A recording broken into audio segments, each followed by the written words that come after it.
মতলব উত্তরে ৩৬ টাকা কেজি দরে ধান ক্রয়ের উদ্বোধন করা হয়েছে। বিস্তারিত থাকছে মোহাম্মদ তুহিন ফয়েজের প্রতিবেদনে।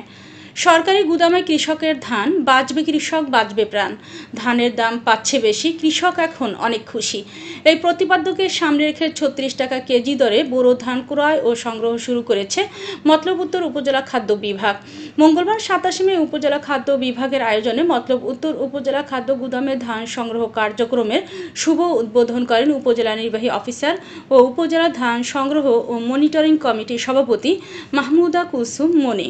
মতলব উত্তর উপজেলা খাদ্য গুদামের মাধ্যমে ৬৮১ মেট্রিক টন ধান ক্রয় করবেন এবং আগামী ৩১ আগস্ট পর্যন্ত কৃষকের কাছ থেকে ১,৪৪০ মণ দরে ধান ক্রয় ও সংগ্রহ কার্যক্রম চলবে। এ সময় বক্তব্য রাখেন উপজেলা কৃষি অফিসার ফয়সাল মোহাম্মদ আলী, উপজেলা খাদ্য গুদামের ভারপ্রাপ্ত কর্মকর্তা মোহাম্মদ জিয়াউল হক, উপজেলা খাদ্য নিয়ন্ত্রক মোহাম্মদ সাখাওয়াত হোসেন সহ অন্যান্যরা।